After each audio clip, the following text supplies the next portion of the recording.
ఒంటరితనం అనేది నాకు ఎప్పుడు అనిపించింది అని అంటే, నేను ఎప్పుడైతే నా కంట్రీ కోసం ఆడుతున్నానో ఒంటరితనం అనిపించింది ఫస్ట్ టైమే. వాళ్ళది అంతగానం మాకు తెలియదు.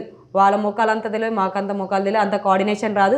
తెలుగు రాదు మనకి తెలుగు ఒకటే మనం మంచిగా మాట్లాడగలుగుతాము. ఆ అంటే లాంగ్వేజ్ మీరు చదువుకున్న స్కూల్ గానీ, ఇంటర్ గానీ చదువుకున్నది ఇంగ్లీషు ఇంగ్లీష్ ప్రధానమైంది. మీడియం. ఇంగ్లీష్ మీడియం కాబట్టి ఇంగ్లీషు, తెలుగు రెండిట్లో కొంత పర్ఫెక్షన్ ఉంటది. మనం ఇంగ్లీష్, తెలుగు మంచిగా మాట్లాడతాం. వేరే స్టేటోళ్ళు కూడా మాట్లాడాలి గదా!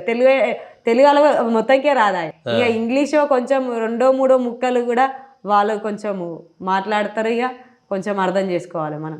మనకు మంచిగా మాట్లాడతాం మనం ఇంగ్లీష్ అంటే. ఈ సౌత్‌కొచ్చేసరికి వేరే ఉంటది. హ్మ్. నార్త్‌కొచ్చేసరికి వేరే ఉంటది. హ్మ్. నార్త్‌కొచ్చినప్పుడు భాష హిందీ ప్రధాన భాష. అవునండి. హిందీ సమస్య ఏమన్నా ఎప్పుడైనా ఎదురైందా? హిందీ నాకు కొంచెం ప్రాబ్లమ్ అండి. ముందటి నుంచే హిందీ అంతగానం రాదు.